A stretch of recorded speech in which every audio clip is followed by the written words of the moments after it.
Hello, friend, and welcome to another episode of the Bonsai podcast by Blue Nose Trading. I'm your host, Tori Solis, and today I'm going to be talking with Kevin Ferris and Ryan Houston of the Bonsai Time podcast.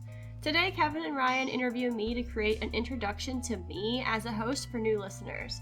When I get to talking about myself and my own work, I tend to dive into deep waters. Today we talked about my art process, philosophy, consciousness, integrating the unconscious into awareness, my organizational habits, batching social media content, the gritty work of creating a podcast, why even make a podcast, and much more.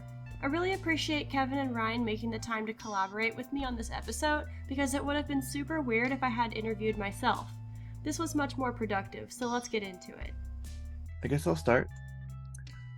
Well, Tori, we thank you, for having our support and your support. It tremendously means a lot to us in response to what we're all doing and trying to create this bigger community, right? Yeah. Would you mind telling us a little bit about yourself? What's your story? How did you get involved in bonsai and ceramics and where you're from? Oh gosh, where to start? Okay, I'm just gonna try and go real fast and get as much as possible, like the condensed version. No, this is a podcast, long form interview. We want the full story. But I've been alive for 30 years. It's so much happened. Okay, you can tell us the highlights, not like every day of your life. Cliff but- notes. Yeah. All right, so I was born in Missouri, actually, in St. Louis, and I grew up in the Eureka area through most of elementary school. And then I kind of moved out farther, closer to Rolla, and then I left and went to Florida and lived in Florida for high school. And then I went to college in Florida. And initially I studied marine science because I was going to study sharks in theory. That's what I wanted to do. Then through some dramatic family events, I ended up working 3 jobs and living with roommates and not really being able to support myself or have time to study. So I switched my major to business because that was a little bit easier and lighter. And for the whole time I was taking these painting classes, and then I ended up taking so many painting classes that had almost like a painting minor minus the art history stuff because I just took a ton of painting. And then I didn't finish college, and then lots of other stuff happened, and then I moved to Texas. And at some point there was a guy on the side of the road who had these little trees and I ended up with one and I killed it, and then people kept giving them to me, and eventually I stopped killing them, and then I would buy them at the garden center. And I found out that I like tropicals better as far as your garden variety trees go. And then I just had these trees, and I always look up the name of every plant whenever I get it, and see what it is and where it's from and how to take care of it. But the context of care that I was initially getting was houseplant context. So I was taking care of my trees in the form of houseplant and not really taking care of them as bonsai until probably this year. I've been trying to learn how to do better for them in that sense. If I may, what type of tree was that first one that you got on the side of the road? Like a juniper. I'm pretty sure it was the ground juniper. I don't have the Latins for you, but that crawling juniper. Okay. And what kind of made you want to stop over there and take it home with you? I'm just attracted to things. I don't know. I always kind of follow the subconscious flow of things. And if something is if it resonates, and they just resonated, it was just something really cool. Something where I was I want that in my space. I want whatever that is, that cool little tree in that little pot in my space, as part of my world. And I think all the things that I have in my space and that I create all this resonance around me, and it influences how I the stuff that comes out eventually. It's a filtering. I mean, I think we all do it, but it's you filter in what kind of stuff you vibe with. Yeah. like you hear what you are listening for, whether you know it or not, I guess. Yeah, but I try to stay consciously open to that. And I would say that I try to stay consciously open to it more here recently than maybe in the past. Before, it was just kind of that unconscious reflexive, I like that. So, how long were you in the phase of kind of having bonsai, treating them like house plants? And I don't know, when did you start to go deeper into it? I'd say it was probably I had them just as houseplants for 3 years or so. and just kept them alive. And I mean, I got on the beginner bonsai club on Facebook, and they were like, "Oh yeah, put them outside." And I was Mhm. like, "Okay." And then they were like, "They need to stay outside in the winter." And I was like, "All right, I can do this. See, look at me. I'm researching or Yeah. whatever." And then I left my tiger bark ficus outside in an ice storm. Mm. Wah, Ah. Mhm. wah, wah, wah. There's always a but. So, yeah, I know exactly. There's always so much nuance in everything. I think Mhm. that's a lot interesting too. But I'll circle back to how I got into ceramics. It was another one of those vibe things. Like I don't know how I learned about it, but I started watching pottery videos on YouTube. I didn't have a wheel. I'd never touched clay. I never bought a bag of clay. I never had any experience in it. And I was like, I want to do this. Like, I want to do this. So I started looking for a wheel, and then I found a wheel on eBay that was like right next to my house. Like it was one town over on Hmm. eBay, which was crazy. So I Serendipity. went, and I know exactly, that's how I felt. I was like, the universe wants me to make pots. So like I went and got that wheel, and then I started throwing pots, and like I started my YouTube channel on the first day ever that I touched clay. I was like, I'm gonna record this whole process and create something that's like to show that people suck at this, because I knew initially I was like, I'm gonna really suck at this. So Mm. I like started just recording my first day on the wheel, and I've kept up a vlog weekly ever since then, and it's been pretty cool. I'm on like my 4th year now in clay. That's a lot of Okay. time to put in weekly. Yeah. I That's a lot batch of- my content. So like when I say like if I'm working on 3 projects today, I'll make 3 videos. You know what I mean? Like I'll record the process for each of the 3 projects and then batch that content. So maybe on Monday I usually sit down and edit videos unless I have another thing to do. But it's typically my video editing day, and I'll sit down and I'll edit 3 videos. So that's 3 weeks forward of content. Right now, anything I recorded for my YouTube wouldn't post until March. And right now we're in Wow. November. Mm. So I stay really, really ahead of my content on everything. I'm also always 2 or 3 shop updates ahead on my work, and I try to just stay really far ahead. That's why I don't like to do like custom stuff, because I'm really methodical, and I've got like Mm. these batch days and stuff. So like Mhm. it's for me, it's a really controlled process to make my weird whimsical art. Very cool. Do you ever find those are counterintuitive or like Oh yeah. butting heads? No, I don't, because like I have this like I'm a really weird spiritual person, so I'm sorry if I lose anybody, but like I just believe in an integration. Like a Hmm. full integration. Like of I don't want to use any like weird words, but like there's the part of you that you know, and there's the part of you that you don't know. Hmm. And I try to unpack the part of me that I don't know as often as possible. So It's actually really smart. if I don't like something, if I feel negative, like we'll say quote unquote negative feelings, because you don't really get to pick your negative feelings, but like if I feel jealous, if I feel angry, if I feel scared, if I feel like I don't like that, I like to think about that. Like why don't I like it? And that goes to everything, but in aesthetics it's like, well, why don't like some textures, I'm like, I don't like that texture. But instead of just saying like, well, I don't like it, like, well, I'm like, okay, well, what don't I like about it? Like I try to like bring all those things forward, because then it's information that I can use. Hmm. Whereas if you're acting on it without thinking about it, you're still using it, but it's more using you.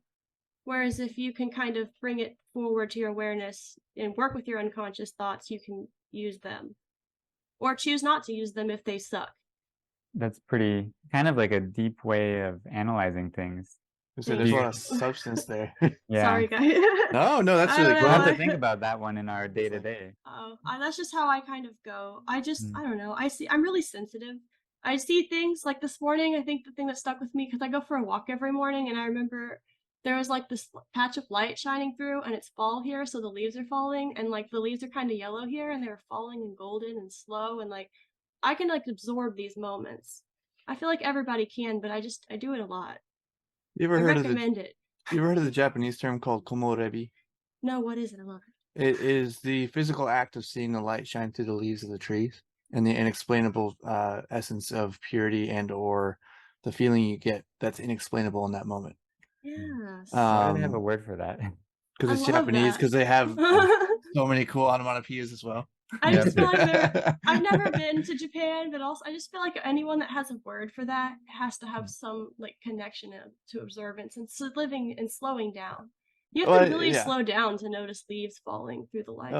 And Mhm. Japanese culture is definitely surrounded by seasonal change completely in any season, right? I And Mm. if you look at the diet with the vegetables, impact of like spring will be mountain vegetables, winter vegetables, what have you.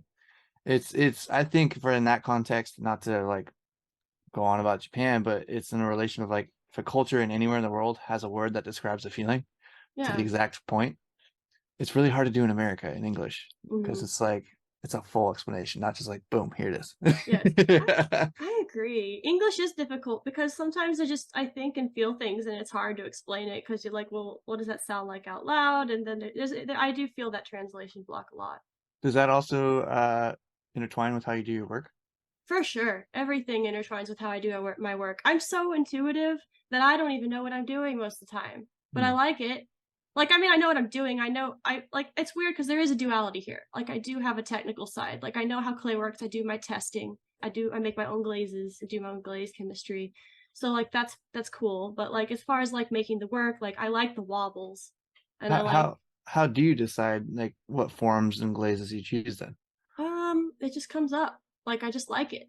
Like it's Yeah. just like Do you I have dreams think about it, like the Beatles making songs, like Paul sometimes McCartney? I have had dreams that I've made things and then made them, and then sometimes I see a shape in something and it Mm. sticks with me.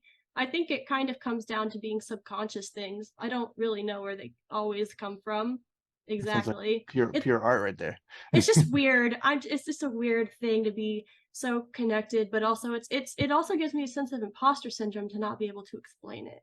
I understand Because that when completely. you Yeah. say, "Hey, like, where's it coming from?" and you're like, I don't know. I like this shape, and so I made it." Like but there's the technical side because you can't just say I like this shape, I made it. I like this shape, so I worked out the technical way to get there. Mm. Because there is that. It's not like it is still ceramics. You ever heard of the gentleman named Yogi Berra? It's not his real name, but that's what he went by in Major League Baseball. He was a famous pitcher. He was a part of the Yankees for a long time. He had these yogiisms, they called him, and the reason he's called Yogi Berra is because he's sitting in a full, like almost yogi pose, waiting for to go on the field in his earlier days. There's a quote I want to say to you that resembles a lot with me. It's in this case, it's if you can't imitate him, don't copy him. And why I say that to you is, how does this quote speak to you for one, but also how does this relate to you finding your personality in your work and creating your own approach? If you can't imitate them, don't copy them. Mhm. Well, I guess initially what I hear is like if you're not going to be somebody else, so don't try to be. Yeah, it's it's to your own personal Yeah, I mean, that's what I relation, yeah. hear Yeah, necessarily. Like if like that's been done, so you're not going to be them. You can't yeah, imitate them. Imitating them there's no point in that because you're not going to do it. So right. don't try to copy them. Mhm. So how does that relate to you finding your personality in your work? Because as you stated, Um, you're very, inquisitive, but also this person who's just aware to the unaware, right? yeah, I try. How does that relate to you focusing on your shapes and things like that you wanna be known for, or do you wanna be known for Hmm. anything? I don't know. I try to resist the urge to be put into anything because I kind of see myself as a process through time Mm. and a continuation. I think that every one pot is always going to be an iteration. So, hold on, I have big words for this. No, you're good. Like every, what is it? So I take perspectives in, filter out what does and doesn't work, and that kind of goes on through time because the things that I'm, taking in through time are changing. Mm, that's And I cool. I think that if you say I make this shape, this is my shape, I have some of that because I like, I do the art stuff and the bonsai pottery and the exploration, but I also am a potter who has to pay my potter bills. So I do have Yeah. like Yeah. I do have some mugs that I make over and over again, and I think that that repetition also is good because you get control. Mm, mm, But as far as determining the shapes, if they're just the shapes I like, mm, I I liked when I come up with anything new, shape, form, or anything wise, like so let's just use the bonsai pot as an example.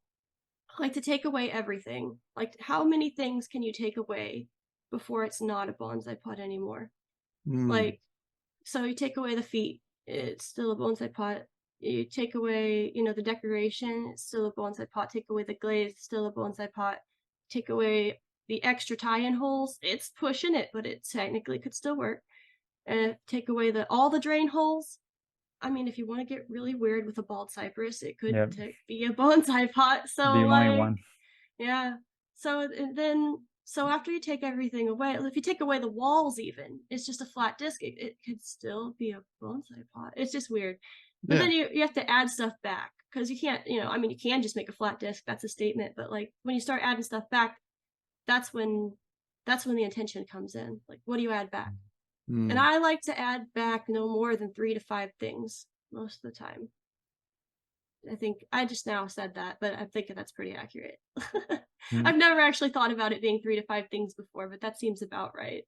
Do you find that that keeps your pots from being like too busy and competing against the trees, or do you usually think about what tree might go in that pot when you're making it? I do, but my ideas for trees are so fantastical and wild that they find inspiration from like the Lorax and the background illustrations of Scooby-Doo cartoons. Oh yeah. Like like when I think of like a swampy bald cypress, I think of like those old school Scooby-Doo backgrounds where they were watercolor paintings with all like the Spanish moss and like Mm. just create like yeah.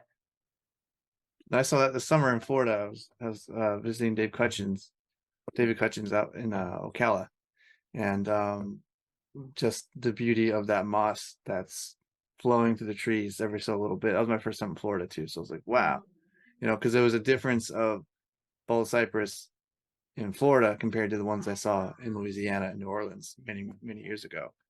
And it was just like, wow, these are cool, but so different, but the same tree. What the heck? I You like know? I lived in Florida for a while and I love it there. I love the swamp. When I studied marine science, I did a lot of work, like, field work, basically volunteer helping and stuff in lab projects in brackish estuaries. Very cool. And it was really sweet and lots of sunburns. I'll be like, I'm still hoping I don't get those melanomas. Man, I'll tell you. Mm. But it was, Florida's beautiful. Very beautiful. Brian, have you been to Florida yet? I've been to Florida multiple times. I haven't been to the Everglades or seen much of the bald cypress native range there, Hmm. but I've been to some bonsai nurseries down there in Miami and seen the beaches, of course. So yeah, got to explore more still, but been a couple times. Hmm. Hmm. That's fun. Tori, how did you get into a podcast? Why did you want to do a podcast? Because the podcast feels like the last thing that would come naturally for me to do. I have a What- lot. It's a stretch for me. It's a way to stretch my horizons. I get really nervous talking to people. So is it more of a practice for you to be able to kind of figure out how to talk to people comfortably? Yeah, I think that's a lot of it. I mean, yeah, and to gain confidence in that, and also, I'll be talking to artists. I mean, I worked in retail for a really long time, so I can talk to people, but Right. Put on the it's face. yeah. But I'd like to talk to people without a face. I think Yeah, maybe that's the thing. So I think having a so. podcast where I can talk to, a bunch of artists, I think is going to be great. Hmm. And Authenticity speaks, right? yeah, I mean, I don't know how to be inauthentic for better or for worse, and I'm a little weird, so sometimes it's That's good though, because authenticity, I guess I believe authenticity speaks louder than real fake, right? Or fake real, whatever you want to call yeah, it. I don't know. And in relation to like weird, I think we're all kind of weird in the sense Oh of yeah. like what is normal, but also we play with little trees and put them in pots. I know. I'm like, if any, all these people I'm talking to are potters, and like, so they're all potters. I also really like I said, everything I take in, I put into my own work, or at least I'm filtering. And I like to explore the perspectives of other people as well. So I am interested in that. That's why I listen to podcasts. That's Mm, why mm, I enjoy y'all's podcasts. I listen to a lot of different podcasts, and I really enjoy listening to what other people have to say, mm. especially around art and Yeah, their practices. And also I love to hear the experiences of how people are living. Like how are you in a position to make art? Because it is a bit of a position of privilege to some extent, at least as far as in the grand scheme of history, that we're yeah. able to make art. So, I it's just just on top of that, not to interrupt, but I I know. just went through editing a recording we did with an artist out of Brooklyn who was a part of the Avant Garden display in the Pacific Bonsai Expo named Benjamin Keating. And something he had said to me in the interview that still sticks with me today, he's like, "Who are the only people in life that have nothing to think about all day? Artists." In a relation of just like they can think about whatever they want because that's their job. I was like, "Whoa, that's a lot to unpack there." Because like we like to think we do, but in its essence, if you're an artist, you get paid for your work, which you're never working, right?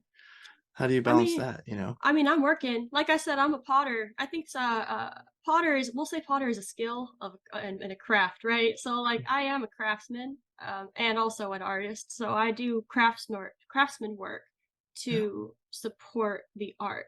Whereas like I was a barista, which is also an artisan work, a job, definitely. might I say. But yeah, that wasn't gonna work. I can't have a boss. So now I'm a potter. Uh, Yes. If I can follow up on that. So we kind of, in your backstory, we explained how you got into pottery, but at what point did pottery like take over and become your main job? Or like how did you know you were ready for that, you know?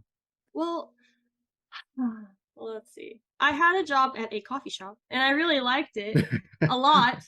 And I worked there all through college, and all in all, I put 6 years of service in to it, A and lot of busy work there. I really liked it. But the people I worked with were terrible, and we'll just leave Hmm, it at that. I don't want understood. to say anything else, but they were terrible. So I had to leave, and I was very sad about leaving because it was a job that I really loved. And but I'd already been doing my art and making money off of it. But it was kind of like I wasn't potting; I was just doing the art. Mm, Like, I was just kind of making the bonsai pots and, like, I hadn't developed a line of mugs and I wasn't going to markets or anything, but I was mm, selling steady, you know, and I was comfortable. But then I was like, well, I can't work here anymore, so I'm gonna pot now. I'm gonna pot hard. So I started making like a ton of mugs and going hard in the Etsy and studying the SEO, and I'd already had the YouTube and everything going, so I just kept going with that because that's more of a long-term thing. Like Mm. I'm mhm, not even sure what the point is of my YouTube. I just know that at some point in my life, I'll be able to look back and see my first day on the wheel and watch my pots grow in a progression of shorts, and that'll be dope. That's mm. great because that's the only way you really learn where you've been, right? Oh yeah, I can already see it. Like yeah, you scroll back, you're like, ouch. But I think that's good. Well, Ryan, I mean, you have your blog. Do you look at it on that way too? I have not looked back on my blog that often in terms of like some of the old articles I wrote. The mainly my blog I kind of wrote to be educational. Hmm. So what I do with it is if I see somebody asking a question and I've already written like a long thing about that, or I've already given an hour lecture about that, then I'll just link to that and then be like, here, yeah, Here, scapegoat, boom, linked. yeah, I'll try to give him the short version and then link to it, you know. So I find it useful for that. And then I kind of wanted to ask you, Tori, how so you've been doing YouTube for a long time, you've been kind of like deep in social media for pottery. How has the community been in terms of response to your weekly vlogs and everything? Like, are you learning from your followers or what are you kind of seeing in that regard?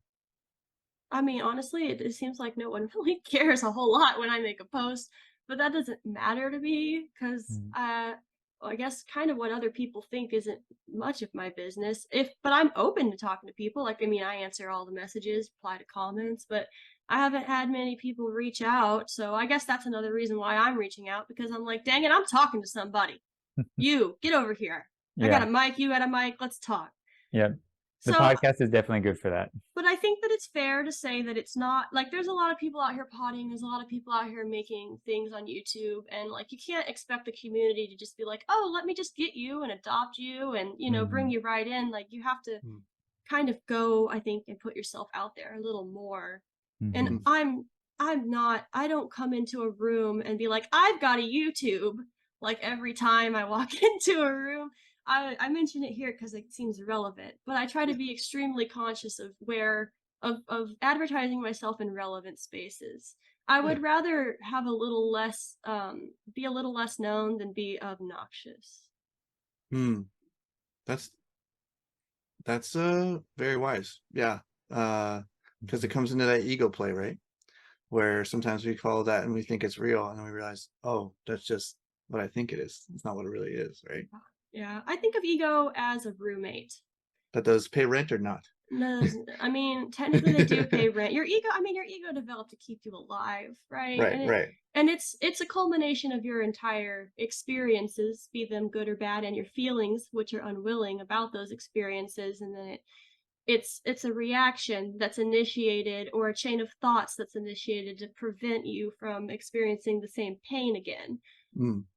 And it has a function, but if you've been through a lot of pain, it's really obnoxious. Yeah, no, definitely. So, And yeah. but also, your ego is also that drive to be somebody, to do something, and to make an impact in the world. So if you have no ego at all, I'm not saying that's a bad way to live. There's nothing wrong with being a monk on a mountain, but there's also nothing wrong with being a singer on a stage Mm. necessarily in practice. Like both are valid as long as you're connecting authentically with yourself. And when I think about authentic self-expression, I think about it as like if you're dancing around like a trained monkey doing what's expected of you, that's not authentic. That is going to hurt your soul eventually. But if Right. you are out there in a spirit of real vulnerability where there's a chance that the rejection could matter, that's the stuff that matters. Nice. I really like how you put that. Thank you. That's Uh, that's that's very beautiful in that expression of that uh, words there. thanks. I'm shaking, so I guess it really mattered. But No, that's good. And it shows authenticity. Like I know I keep using that word and throwing it around, but when just talking to you now, like, I had known you prior to this. I've seen your work. I really like your work. And I myself wish I could afford more work from more people in good time. But in relation to just being able to help out, that's what we also do with our podcast in relation to just creating a larger community imprint and output, and understanding that just because you see these people online doesn't mean they're not approachable. oh yeah. Or just because they're in some platform or higher regard in the world sense or whatever stage they're on, they're still people. They may put Mm. one pant leg at a time and shake a little different of the booty. Who knows? But it's just like, yeah, we wear clothes sometimes. It's all the same. And going back to your podcast, though, I saw that you have a Patreon. Now, when you do a Patreon, do you give limited access to what you have, and then the public has to wait to get it outsourced for free, or how does that work for you? Yeah, so I was thinking about how I wanted to set it up, and I looked at how other people set it up, and I decided to go with something completely made up that I made up. I've never seen anyone set it up this way before, so it's kind of my pioneering, I guess. Yeah. But what I did was I'm recording my podcast kind of like a TV show. So I recorded all of it. Like I reached out to everybody all at once. I scheduled like 4 weeks after my because there's a block where I don't really have making because of the way that ceramics give you time before the holidays. Right. So I blocked out all this time to schedule and record everybody. And, I have all these recordings. I've made 10 episodes already, and they're Wow. going to be blocked out to where I'm releasing 2 a month through 2024. So I've edited them, most of them now, up, and they're on my Patreon right now. So anybody who wants to listen to the entire thing, if you want to binge all however many episodes, you can get on Patreon for as little as $3 and a month and listen to everything. But then they're going to be released monthly, well, twice a month, once Yeah. on the first of the month and once on the second Monday or something weird like that. Yeah. Yeah, So, we're trying to figure out as far as releasing. We had intentionally started with once a month, but then Mhm. sometimes like I might want to engage more. Do we do mini episodes or do we do other things, right? yeah, But that's the thing. This is an art form in itself. That's why they have exactly. school programs for it, the podcasting and social media, but whatever else. That's pretty cool. I like how you take initiative with your work and also just really push forward with what you want to do. That's really badass. I'm a Sagittarius, it's a thing. Okay, that fits. That fits. But yeah, and like it comes back to batching because like I like to just do things in batches. Like I don't want to think about this podcast every week. Like Mhm. I Mm, don't want to have to think who am I going to interview next week? Who am I going to interview next week? Like I made a big list and said these are the people I want to talk to. And then I had a few people reach out to me and I talked to them too cuz heck it. You're here, whatever. And so like talk to all these people and like yeah, so then I spend a big block of time editing, and I'm in the editing zone, so it's like 1 2 3 getting them out, but I'm in a groove so it doesn't take too long, and then they're all batched out, scheduled out. I don't have to think about it. how Podcast is do gonna post itself. How do you avoid burnout with doing so much? I asked because Oh, I I do don't crypto, know. so I'm so like sorry. I have a planner, and I could tell you in astrological terms how I avoid burnout, but that might not mean much to you. But I'm just like this. I'm But quite the hippie, so go for it. okay, I have a stellium in my 10th house in Capricorn. So my Mhm. Venus, my Neptune, and my Uranus are all hanging out in Capricorn together. And so they're fueling my desire to create in my career. And Venus in Capricorn means that I find relaxation and I unpack through work. So the work doesn't burn me out because the work is what fuels my relaxation. It's Right. really weird for anyone who doesn't have a Venus in Capricorn to think about it, which is most people, because there's 12 other or 11 other places your Venus could be. Do you think that will always be the case, or do you Yeah, think you'll shift as you get more experience in time and your outlets? I have burned out. I know what it feels like. I always want everybody to be my friend. Mm, Oh, and that's not always a thing that happens right, right, situationally. right. So that'll burn me out. So didn't Emotional. I can be burned out emotionally pretty quickly. for sure. As I think as people in this realm of art or life in relation to being connected, whether it be with nature or not, we're very empathic, I Yeah, think, and also very aware of others around us. In relation to that, we're probably more introverted or introverted extrovert, I'm introverted. and more of like not a performance piece, but in relation to like let's calm the waters around us and then see where we're at. Right? That can be really Yes. hard, and then throw on everything in life plus the world. It's like, what do my shoulders feel like? Heavy. There you go. Yeah. Yeah. I mean, I can just be burned out emotionally. So, like, I do get burned out. It's just that the work doesn't burn me out. Like, when I'm working towards, my artwork and keeping going and like working on editing these videos, and I like seeing. I have a crazy planner. I could show it to you guys. But like, I have a lot of planners for everything. So there's that, and like, I like seeing the check boxes checked. I That's like. a Love that. that sounds like Ryan with his science background. You just Yeah, have to I have make it. super long to-do lists that I'll never get all of them done in one day, but it's so satisfying to check things off. Mm. All right, hold on. I don't I know should if Yeah. start anyone will doing that see this, myself. but this is my YouTube planner. Can you guys see Oh, Oh, it? that's wow. cool. Okay, so in the front here, this is the schedule. So every color is a different type of video or short, and then this is like the key down here to all the different postings. Hmm. And then like every page has the whole videos like thing. And I've got 3 of these that are full, and I like seeing them on the shelf next to each other. So with how much you push yourself in relation to how you unpack your work and keep that motivation, like you were just talking about, as Ryan was saying, where do you keep your alignment of who you are, where your art is, and what you do outside of that? Hmm. Well, I don't do much outside of it, really.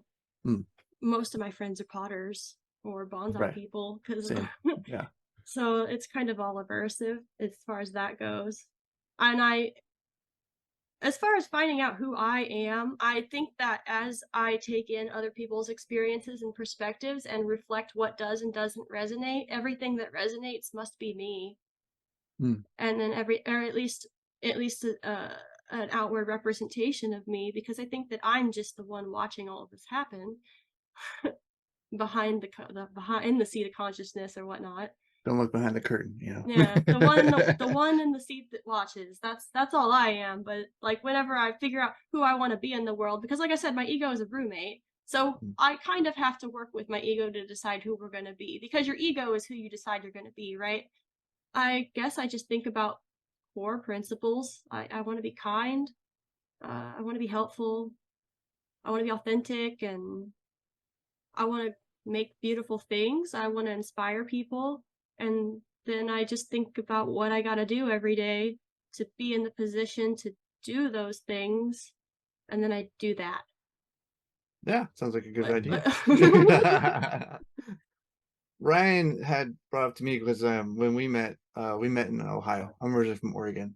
Ryan's nice. originally from Ohio, but studied in Washington and whatnot. Ryan, what was your idea when you originally met with me for the podcast? Because I know we kind of came together on this idea where we're like, we want to do this, but like, let's do it together. United. Yeah, so like back in COVID, we started our podcast, the Bonsai Time podcast. We started that Well, no. Well, at that time, I just did like a one-off interview with two other kind of young apprentices I had met online a little bit, like chatted a bit. So we did a Zoom call. I never talked to these people like over the phone or anything like that before. But I just had like a list of random questions for them, and I kind of wanted it in my head. I was like, why don't we have something like Stephen Colbert but for bonsai, you know? Like just talking with people, kind of learning about their stories, and also I'm like I enjoy teaching, so I wanted to get some useful information out of them too for people. So we like took some pictures that people I got to submit, and they were wondering like, okay, what do I do with this type of tree, or what should I do to style this tree, you know? So trying to make it a little interactive at the same time. And so we did that Zoom call, we had that discussion, and then I started editing pieces of it and kind of releasing it on my YouTube, but I'm not nearly as intensely organized about it. So It's okay. I'm it, not normal. yeah, my view is like, anyways, it's a tangent, but I'm just like, I'll get to it when I get to it, you know? So yeah, I started editing pieces of it, and then there was like one chunk that I didn't get to editing and got distracted by other projects, but it was always in the back of my mind that we wanted to pursue that podcast, or I was interested in doing more with that. And then I talked with Kevin when I met him here in Ohio, and he's very socially outgoing, and he kind of latched onto the idea also of Only a having a little bit. podcast. Yeah, and which was kind of fine with me because I'm more introverted like you, Tori. So I kind of wrestled a little bit in my mind, like, does it even make sense for an introvert to be a podcast host, you know? But I've kind of gotten more used to being involved in interviews and asking questions now. But I'm usually just happy to listen. So, but yeah. So, anyways, I feel like in this collaboration, we've learned a lot about people's stories and hopefully provided some useful information for the viewers. So, Tori, I want to ask you, you've already done a lot of your interviews, so could you give us a preview of anything that you've learned from your interviews, or any profound things that your guests have said? Oh man. I can't think of anything immediately off the bat. I know that I enjoyed talking to every single person and was incredibly filled overall with gratitude that they took the time to talk to some random stranger who was just like, "Hey, yo, you want to talk pots?" Mm. Like Well, yeah, a lot of people like sharing their stories. It's kind of a useful thing to be a podcast host and approach people that way. I I learned so much from everybody in that little 15 minutes afterwards usually. Mhm. Because that's when they're giving me the feedback about how I did at communicating with them. Mm-hmm. Yeah, no, it takes a And while It's hard. to get yeah, used to it. Like our um first interviews were probably a little rough. oh, I bet. Mine Yeah. well, I mean, I don't remember y'all's, but I know that mine were. Mm, That's okay though. It is what it is. I'm just a potter with a podcast mic, guys. I don't have a crew. Like I am the sound crew. I am the editing yep. studio. Like Yeah. it's me. It's just me, and I'm using what is this program called? DaVinci Resolve. So like it's just me and DaVinci Resolve. That's So, no, that's fair. It's honest, and it's mm, you. Are you specifically only interviewing potters, ceramicists, or whatever you want to call people that play with clay, or also you other outlets of art or other things? Well, I was thinking about talking to some bonsai artists, and also I'd like to talk to the Kusamono artist about Oh, Young pots. Choi, yeah, Yes, she's wonderful. She's so sh- awesome, she so is. nice. She told me to give her a phone call, and she kind of put me in a paralysis about making a phone call. And now it's been so long that I've overthought it, and I just need to call her. it's like the same as a Zoom call. Yeah. Yeah, Yeah. I do need to call her though. I'm really excited Mm, to chat with her. And yeah, I wanted to get some bonsai artists on too, and then talk to some potters. There's been a few potters that have just told me no, which is totally cool. It's a lot mm, to ask mhm, to make a public conversation. So I definitely don't hold that against anybody. And then if I run out of bonsai potters to make, I've been thinking about this, and I might just talk to any kind of old potter and be a ceramic arts podcast. And I don't know what that would be or whatnot if I'd change the name. Might just keep the name because I like it and just be mhm. open to everybody because yeah. I am kind of open to whatever anyway. I mean, I'm making it a little bit niche, I guess, at first to pursue specific interests, but eventually I don't think I would mind opening it up more and just allowing it to be something else. Well, it's like art in general, right? Because it's always changing. Changes are only inevitable. It's like a Yeah, city. City will change over time, population, everything else. for sure. Your art will change as you get older too. It's just that branding. You know, you think on the the Bonsai podcast, and then whenever you get an episode where you click on it and they make dinnerware, I'm just like, would that hit or would people be confused?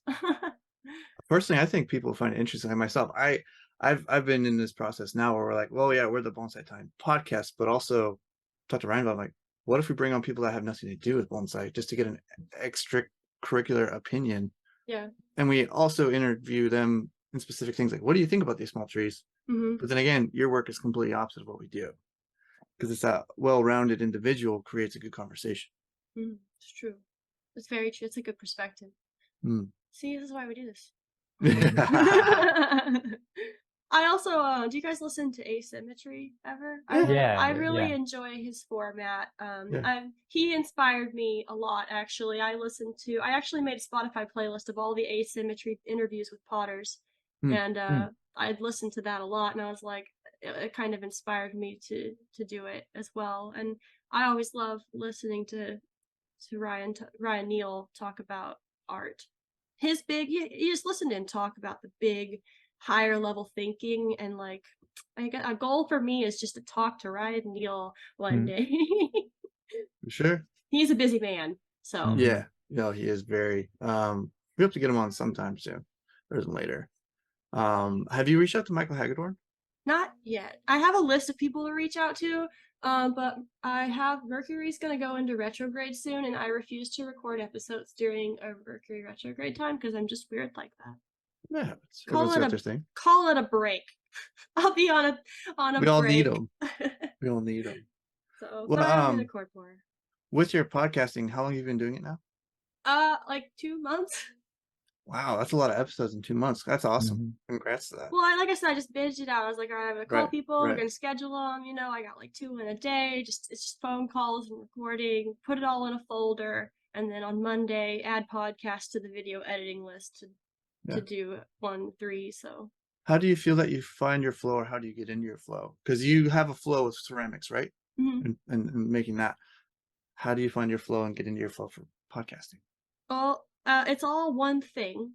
It's all blue nose trading. It's all my job. I consider it one thing. I consider all of it one thing. I consider going to my bonsai club meetings to be part of my job. Like, so it's more of like, Sure. what are Yeah. we doing at work today? And that's not to say that, like, you know, I have like some ulterior agenda at my bonsai meetings. It's just like, okay, this is relevant to what I'm intaking for my work. So I'm going to approach this time as all togetherness, in the mindset of all together includedness. Hmm. But if I wake up in the morning and I'm not feeling it, I usually start with laundry. That's Like usually it folding feels. laundry, or like the Oh, whole I put it in whole the thing? washer and start it, and that's momentum. And then I'll water my houseplants. I've got an app that tells me when to water everybody, so I'll open it and see who needs to be watered and pull them all Mm. into the sink, water the houseplants. And usually after I've started the laundry and watered the houseplants, I've turned the studio lights on because I had to get the studio lights on to get the houseplants. And once the studio lights are on, we're there. Huh. So you're showing up. That's the thing. Like, if you Yes, don't feel like it, you just exactly. show up, right? Yeah. I've been telling myself that a lot Yeah. recently. It's like, just show up and sweep, do something, you and know. and it's good to have that craft part, I think, for me. And I don't know how you guys could apply this. I'm sure you could somehow, but if I don't feel like making a dragon today, I'll just throw 10 more tumblers. Hmm. Like, because throwing 10 more tumblers does not take anything but skill. Like, it's all craft. There's no like, what's it gonna look like? It's like, it's gonna look like a tumbler. There's gonna be 10 of them. Like, it's mindless and Right. it can be done. And once you have that task done, sometimes those tasks will give me inspiration, and then I might feel like sculpting. So I've thought about trying to do ceramics for a while. I was gonna, with intention, take a class at Ohio State where I'm in school for horticulture, but I read reviews, and basically, like, with how my life is now, I couldn't afford the time because you basically have to live in the studio. they said, and the teachers are pretty rigorous. And it was like, all I'd want to do is really just make probably mugs and bonsai pots, so I Do you probably wouldn't want get a to good grade. throw? Are I you wanted wanting to to, throw or hand build? everything. I want to get. Everything? I'm a person that likes to do everything. Ryan and I've talked about it. He's Mhm. done kintsugi with some pots that he's had that were broken and stuff that look beautiful. You know, with the all the things there, and just like me and as Ryan, you know, we've talked to potters and bonsai and pot makers, and it's really inspired me to like. I just want to get my fingers in the clay just to know how it works. Mhm. You know, You can do because that. you know, and when I have time. uh, but in the future, you know, but also the inspiration I get from hearing your story too is pretty amazing because you've been through a lot already just in your 30 years, right? Oh yeah. But also transcends in that you're going to do far more greater work because people, from what I was told by a close personal friend, is that when you're doing something good, people don't always register that it's good, but they know they like it, but they don't necessarily know why they like it, but they know they want more of it. And that was told to me at a bonsai show back in California, at the Pacific Bonsai Expo. And I was not expecting this person to even having listened to this podcast or what we're doing. Mhm. I was like, wow, that was a big compliment. And in relation, I put that towards a lot of things we do now, because if we're authentic, then people will see that. And as you yourself, you're very rigorous in your scheduling. That's really good too, because it allows people to have a little snippet of your life and how you do things, Yeah. just like you're talking on a podcast, right? Yeah, for sure. It's wild, wild. I really love the scheduling. It's really important to me. And then I also think that it's interesting because as far as my work goes, I have loose work. It's tight but loose. It's loose and tight. Mm. I think Ryan could explain it a little bit. He's got a pot like Oh loose and yeah, tight. yeah. I do have one of your pots. It was the dragon pot that you sent me. So I was kind of wondering, do you ever schedule something? You said you love your schedules. Do you ever schedule something and then when you get to the time of doing it, you feel like doing something else? I only schedule things that have a time constraint. Okay. So this podcast is scheduled because I have to meet with you at 9 a.m. Mm-hmm. So that's on my schedule. Like yesterday, I went to the movies with my mom. That's on the schedule. But otherwise, I have this empty space in my planner, and then I have a really long to-do list. And like my planner has 3 things on your priority, and I usually try to do 3 things off my to-do list, and then it doesn't matter what they are. But Mm-hmm. after I do them, I write them in my planner as what I did for that day. Okay. So I try to write 3 things in. They're not pre-planned. They're just the 3 things that I ended up doing. And then whatever I do, it's based on a lot of different things. If there's urgency, my first priority is always anything that someone's given me money for. If Mm-hmm. you've given me money and I have to make you a thing, that thing is happening first. Um, and then the second priority is like things that are out of stock that I know will resell on Etsy. So if I've got certain mugs or tumblers out of stock that I know I could sell if I had them in stock, I'm making those next. Mm-hmm. And then like after that, it's kind of like edit some podcasts or, Do you have your own private studio, or do you work from out of your house, or My studio is my living room. We have no living room now. that's awesome. We have it's just me and my husband and our dogs and our birds. Yeah, we live in the office mostly. My computer's in here, the fish tanks are in here, his setup is in here and everything. So we pretty much hang out in the office when we're not working or when I'm working because my computer's in here. Mhm. But the studio is the living room. And my wheel, just for anyone out there concerned right now, is in a shower curtain room that I built. So like I throw in a wall of shower curtains. It's easy to wipe Mm-hmm. up. And then the floor, it has one of those big, those things that protect wooden floors from rolly chairs. Yeah. I Oh have one yeah. of those on the floor to keep, so that's easy to mop real fast. And the whole house has got fake wood floors, so it's not like it. I'm Yeah. not I'm very clean and tidy. Someone who keeps this much list has a clean wheel. So That makes I'm sense. not Yeah. super worried about it. You're like a Yeah. cook and a chef, but for pottery and ceramics. The Very the thing that's organized. kind of interesting me most about like hearing about your schedule and how you organize everything, how you keep your wheel throwing room tidy even though it's in your living room, is I'm finding that it's kind of like a window into how you operate as an artist. Mhm. Like it explains how your forms can be very regular or like well defined. You know what I mean? Yeah, Because no, you're I kind see of an what you mean. organized person, like you have a certain goal and you I don't know if you identify as perfectionist, but when I'm looking at your Instagram, a lot of things look like, wow, I couldn't imagine how that could be any better. You know what I mean? Aw, thank you. I'm Yeah. always so worried that my work isn't good. I think that's a universal feeling, so I try to step on those feelings with my big brave boots, but they're still there. And I do not consider myself a perfectionist actually. I only consider perfection is a really hard taskmaster. So I only judge myself by the intensity of my own effort against my previous effort and not against any kind of standard of perfection. If I know that I did my best in whatever that snapshot was of that pot, like I don't, that's good. It's good. It's as good as that pot could be for what I had at the time, for what the kiln gave me, for what the glaze gave me, all of it. And I let it be. How did you find that sense of awareness, and how do you know when you get there? That's Well, something I struggle with in the sense of I like under do better every time, right? All right, I have a lot of trauma and I did some therapy. Cool. And I think that that opened some doors. Sure. I don't want to get into my whole trauma story, but like it's a rough Oh yeah. childhood, bad Yeah. stuff, things happen, lots of things, woo, lots to think about. It gets overwhelming, and then you have Mm. to kind of come to a point where you say, okay, there are a lot of things I'm not in control of. I need to rethink about everything, and then Hmm. I don't know. It's really hard to get there. This is like when people say, "Oh, you have to do the work." It's like that's like the work. And Yeah, it's I that feel that. Yeah. constantly there's mixed opinions on it, but constantly taking those negative feelings and thoughts and then reframing them, Mm-hmm. reevaluating them, figuring out where they came from. If something in your childhood happened that wasn't really great, but you experienced whatever that was as a child. Mm, So if you can look at it and say, well, okay, well, where was my mom at that point in her life? And then mm, look at it as an adult, you can reframe that whole situation, and that helps you let go of things that might hold you back.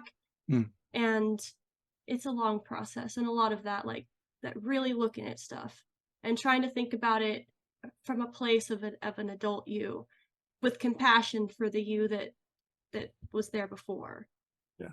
Trying is trying, right? Yes. Mm. Trying is trying. And we always, I think most people are doing their best, except for the people that aren't, but I can't help them. But like, I think most people are doing their best with what they have. And we Mm, don't all have the best resources or information or situations. And right. The vicious repetitive cycle sometimes we put ourselves through. yeah, especially like up in the Midwest, there's a lot of it up there. Being from Sorry. the West Coast originally, it's Right. hard. I'm not gonna lie. When I first moved to town, it was really hard to break that barrier. And then I met Ryan, and it kind of just more sailed through. And I consider Ryan a brother Yeah. in this podcast endeavor and anything else. Sorry you're stuck with me, bud. But in regards Yeah. to it, it's like, there's an eloquence with the relation that you build with people through conversation. Mm. And in that way too, you learn more about yourself, like you stated earlier, and Ryan stated too, and that art of conversation creates creativity and breeds helpful maturing, right? An instance of let's do art together now. Yes. Well, we're always doing art together, especially now because we're also connected through social media. We're not connected, but we are connected.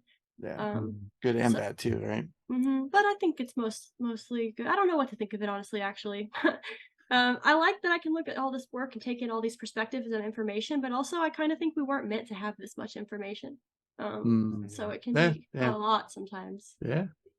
Going back to your studio being in your living room in your house, do you ever hope to have a private studio outside of your living space? No. I mean, Okay. well, okay, like, I Well, thought about because this. I like yeah, having the central air conditioning and heat. yeah. My studio is not cold ever. Like, it's not hot, it's not cold. Like, I'm not out there like my fingers with a fish Mm. tank heater in the water. Like, I don't want to live that life. Well, Nice. man, someday in future tense of like having your own studio the way you want it, right? In relation to having what I've been talked about with people that have live on site nurseries or live on site studios, Mhm. sometimes they feel that they can never escape their work, especially if it's commissions. Because it's like it's always gnawing at their door. It's like, Mhm. yo, come finish me. Yo, you got stuff to do. How do you disconnect? I don't know that I would be honest here because I know my husband's gonna listen to this. I Yeah, don't for sure. know that I always honestly disconnect, but it Mm, doesn't bother me. But mm, I do sometimes feel concerned that it bothers people around me. So I do try to mm. set boundaries for times and days and space whenever I'm not going to be engaging. I've been working on boundaries and business hours. So like there are certain times like Really good. when I told you guys when I'm available, like my husband and me are both off on Friday and Saturday, and like I don't answer emails. Like I'll still get on and make my Facebook posts or whatever, but like I don't schedule things. I'm not gonna leave the house on those days. Like we're gonna spend those days together. And maybe that's doing errands, or maybe it's working on stuff, around the house or whatever we want to work on. But like that Mhm. time is always available for him. Yeah. So I really appreciate your honesty. You're a very honest person with what you choose to say about yourself and what you do in your life. And that's, I won't say it's rare, but it's very a breath of fresh air oh, in thank our you. response to people in our age, where it's like, Ryan's almost in his 30s. I'm in my mid 30s. You're in, in your 30s as well. And that response of like, are we busy living or are we busy getting closer to death? It's like, Mhm. what are we really doing?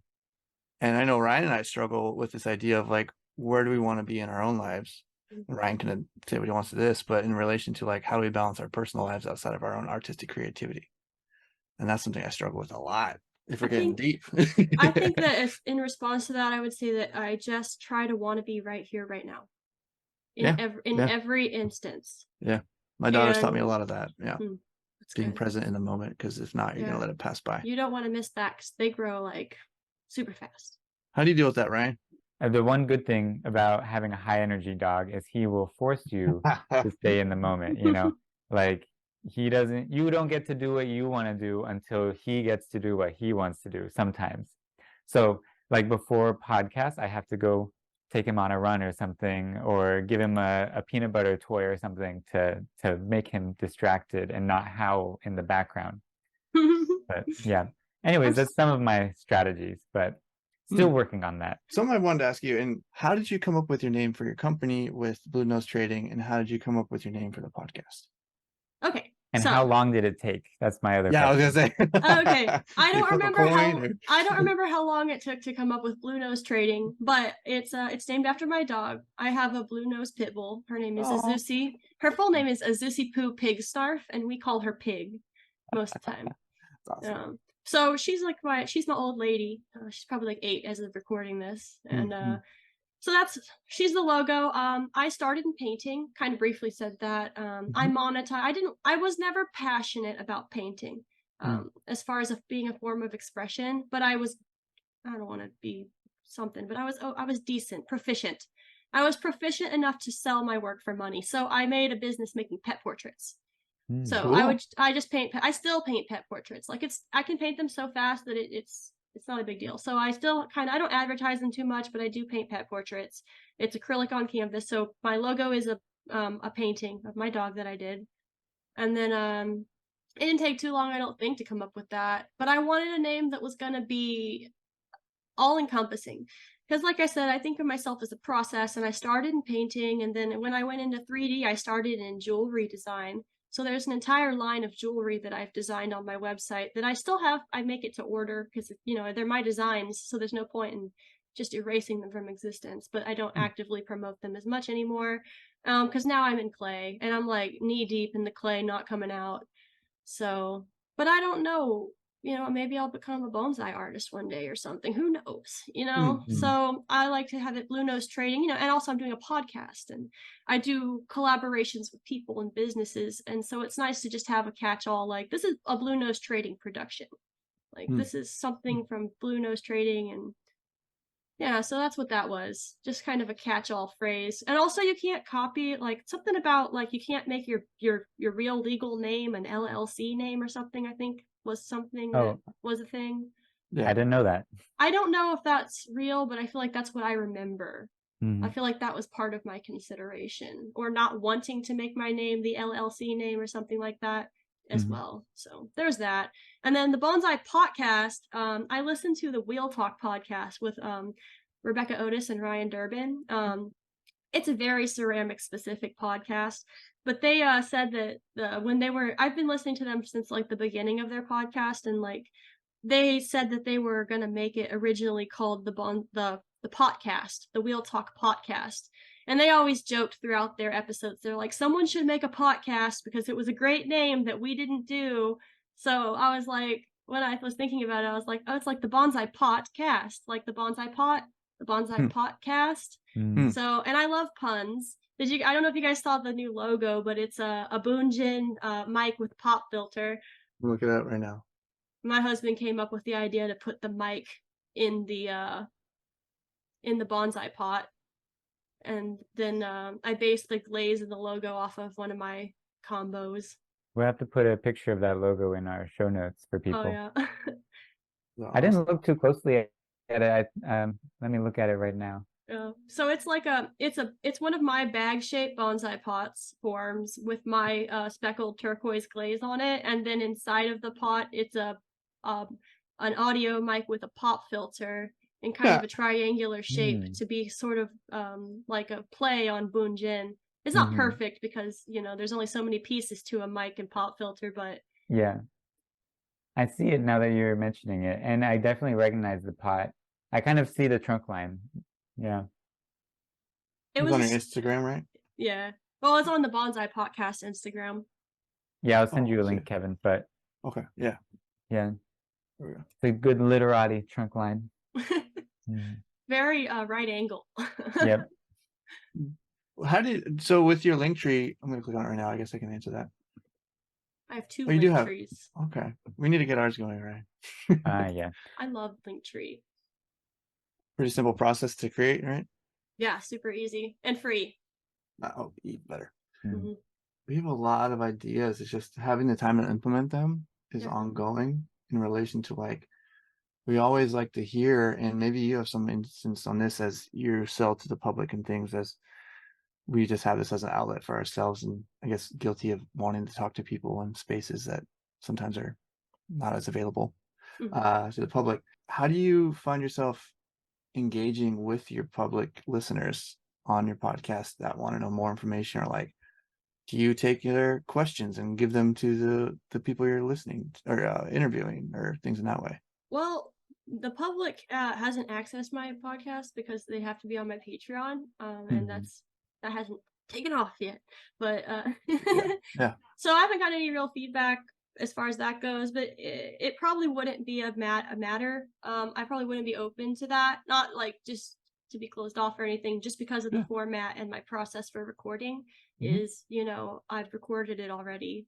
So sure. Yeah. It would have to be the next I guess if somebody had a really great question for someone, we could follow up and do maybe a season 2. Yeah, season's the word I was looking for. Yeah, that's how I did this, is season 1. So it's season 1 is 2024. I was thinking that too. It sounds like the Blue Nose Trading season 1 series. Yeah. Well, I've got my playlists or on Bonsai my Pod YouTube are organized by season 2 by year. So it's Pottery Vlog season 1, year 1 is 2021, and then year 2, and it just goes forward from there. So it's already seasoned. I I am me and I am organized. So of course we have episode numbers and seasons and folders and subfolders. But will you ever do a free preview episode for people that want to possibly get into the Patreon but want to hear? Well, the first one's gonna be live on January 1st. Maybe this one is the free preview one, Kevin. Yeah. That's a good point. Well, they're going to be coming out periodically too. So every month they're still going to release normally. The only thing is that after listening to this one, you will know in your heart of hearts that I have all of them already. Yeah. Instead I hold all the cards. Really good way to do it. I wish that we could be that organized. Yeah. So instead of it being oh, I wonder who's next, I can tell you who's next. But I'm still going to make more. So I have 10, I'm ahead by 10 right now. So if you signed up now, you would get 10 in advance. The latest one is coming out in next August, so so I try to make evergreen content when I'm interviewing people. It's not what are you doing next week? It's how have you done this process? What does it look like for you? What are your big goals? Stuff like that. So talk radio, episodic, looks into people's process, looks into people's lives, things that you could always come back to in a sort of a documentary style. So it doesn't matter necessarily if it's released a year from now or whatnot. Yeah, we've been playing with that idea too in relation of like Ryan will tell you, as I'm sure he'll agree, that I'm the idea guy with too many ideas, but not enough time to implement them. And Ryan's a good note taker. I'm like, okay, slow down. I gotta still write these down. Just get like one of those little voice memos back in the day, like in the 80s, Oh like my gosh. recording, Mm. Yeah, there's an unlimited space for engagement, right? And the unlimited reaction time that you may get.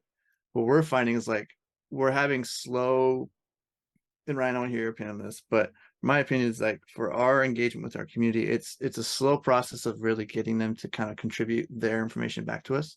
Mhm. And we want that because that's only how we can learn to grow better for our engagement in the community. But also too, it's kind of stifling because I'm like, are we doing something right? Because people are still listening, but we don't know why they're listening. Maybe they're hate listening. They're like, oh, Yeah. these guys are These so guys annoying. suck. If Anyways, y'all we want, can't if tell. We anybody, just get numbers.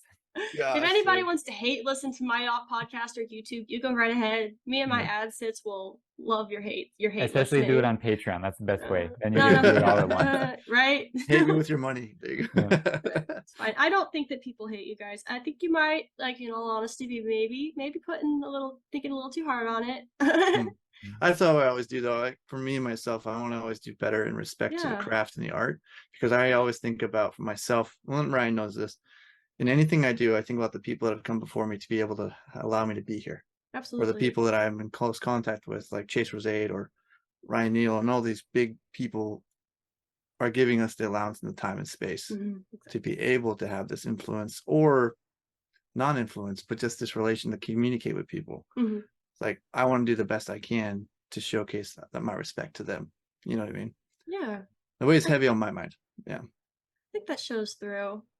That not that it's weighing heavy on your mind, but that you're seeking excellence. I mean, sometimes. I think you guys are doing great. I would just keep it up. I mean, I would stay open to feedback, and I'm sure you're always going to be open to feedback, Yeah. but if you're not getting feedback, no news is good news. Mm-hmm. Well, Ryan, So, remember when we did the Michael Hagedorn interview and he discussed showing his art and things and said,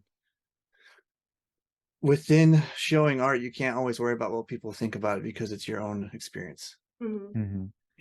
And I mean, Ryan, how about for you? How has it been for you with feedback we've gotten, certain things we've been doing? How's it for you? Yeah, occasionally we have been getting feedback. Like we've got a couple of random emails at the beginning, and then so we have like a contact form on our website, which is designed for that. Occasionally people will use it. The one thing, like I was saying before, is asking people to submit trees for us, and then when we get a certain number of them, we can have like a discussion segment on that. I don't know if there's an equivalent for pots. Like maybe you could have people submit a pot and then brainstorm like what type of tree would go well in that. Or have people submit a tree and discuss what type of pot it would go well in. Maybe those are types of interactive things you could do in the future. I think those could be cool. Like, I would want a collaborator. I don't think I would want to talk about like someone else's pot and what tree should go in it without a Yeah. better bonsai artist. And that collaboration idea, right? Because Ryan and I collaborate a lot, but in relation to having the outsourced material from other people that don't think like we do because we've been friends for so long now, Mhm. it's like, what new ideas can we get? I think roundtable talks with other people who are open to having big conversations would be cool too. Like the other podcasters and the other artists who are already having a voice, and just getting all the podcast people together and being like, this is the Bonsai cast today. It's all of them. Like, Mhm. or Everyone just picking together. a topic. That'd be crazy. Logistically, can you imagine getting everyone to sign on at the same time? Wild. Are we chasing the art to find our own true identity, or are we trying to find ourselves within our art and seeing where we go from there? And I think there's a big back and forth with that until we really become comfortable in our own flow state. At least that's my opinion on it. I don't know. Because you seem to be doing a lot, and how you find yourself and your state of mind and availability is pretty amazing. Because, as busy as you are, we are equally, but just in the different platforms. Oh yeah, y'all are definitely busy. That's for And sure. it's like, that's why we chose to do once a month. And I'm like, you know what? I'm kind of hungry to release a little more because we're sitting on backlog. And it's like, yeah, get those shit out. I mean, and I mean, you could just schedule it out and then feel better about it. That's what we've Like, been doing. Yeah. Like, what were your thoughts on? Did you just listen to the 3-part series we just did? yeah, I listened to it. What were your thoughts on that? I enjoyed it. I thought that was really interesting. I really liked hearing his perspective from his generation, the boomer generation, of what that was like, and the everything that they had available to them at the time, and how he learned bonsai and his journey. I'm here for those stories, though. Like, that's what I love about this, and I can't be the only one. I think of us as reinventing talk radio. Like, we really have, honestly. it's just on the niche level. Yeah, niche talk radio. Yeah. But it's great. I'm always looking for a good podcast. I love it when I find a good one, and I have so many that I listen to now that I don't even require consistency. I'm just like, someone please drop something. Yeah. Same. So if I may ask kind of like a follow-up about your podcast, and then maybe we can split for the second part of the interview. So I wanted to know, like, when you're thinking about what do you ask the people who you're inviting on, or maybe even thinking about who to invite on. So are you kind of like approaching it as in, what would I want to know if I was like starting out as a ceramicist, or like kind of that kind of educational component, or more like the backstory of these people, or like a combination? What are the things that you're interested in learning about when you're interviewing? I am just really curious about the entire process. I want to know. I ask people mostly about their clay process, but I'm always interested in all of it. Like, I found that we all do something really weird, and it's like our thing. Like, some people are like in their rooms, like in their studios, mixing up their own clays, and some people make their own glazes, and some people have got these crazy systems. And I love figuring out and showing other artists how everyone's doing their work, because you meet someone who's a slip caster and their process is totally different than someone who's a wheel thrower. Talking to people about making ovals, how they pick their forms, how they pick their clay. Do you mix your glaze? Do you not mix your glaze? What does your studio process look like? Who are the people that inspired you? How did you get here? Things, just that. And I have a list of leading questions that I kind of have for kind of everybody, just to get going. And then before I do an interview, I go through someone's profile and do a deep dive back to their first Instagram post, and, and figure out as much as I can about them, and ask specific if they've done interviews and I find them, I'll read their interviews, and I try to ask questions that are specific to them if I can find ways to do that, just to bring out more of what they've already shared and build on that. And then as far as picking the people, there are people whose work I look up to, or people whose process I've seen maybe I haven't seen their process, but I've seen their pieces and I wanted to know more about their process, and I've reached out to them. I wouldn't say I have any kind of biases. If I haven't reached out to you, it's not because I don't like your work. Just send me a message if you want, because I'm open to whatever, as long as we can schedule it out. I'm not super picky. There are some people, of course, that I'm just like, man, I really want to get to them. And there are some people who I really want to talk to, but I'm still working up the courage to email them. Sarah Rayner. Yeah. Yeah. She's really nice. She's wonderful, easy to talk to. I've heard that from so many people. Sarah, if you're listening, email Tori. Yeah. I really want to talk to her. She's on my list, but like, it's just a brave thing. I call it my brave backpack, because I just saddle up. Right. And to send an email. Do you ever want to go to bonsai shows and sell your work there someday? I kind of do, but also, like, I have trees and dogs and birds. So, like, I want to go to the ones that are closer to me. Like, there's going to be one in Houston in the spring, and I'm really trying to get them to let me go. I've sent like 3 audacious emails telling them that I am Texan and make pots, and that they should totally let me come. Yeah. So is it through a bonsai club, or is it through organization? Yeah, it's called the Bonsai on the Bayou. It's supposed to be an international show. It's gonna be hosted by the Houston chapter of the Lone Star Bonsai Federation, and I am in the Dallas chapter of the Lone Star Bonsai Federation. I'm actually, as of January of next year, I'm the 2nd vice president. Oh, congrats! Wow. That's awesome. That's big time. Yeah. That will help you a lot with just getting people to be, your name connected Networking to and- you, networking, Yeah. and being on the podcast. I today. figured that's why I said yes. And I was gonna ask you, are we switching over now? Because I wanted to ask you guys about that. Oh, Well, yeah, can I yeah, ask, yeah. or can I say one more thing Yeah, about of course. the Lone State Yeah. Bonsai Convention, whatever it is? So my advice to you, I don't know how far away Houston is from Dallas, It's like but 3 hours. if you could go there for one of their meetings, and then you'll meet the people organizing the event.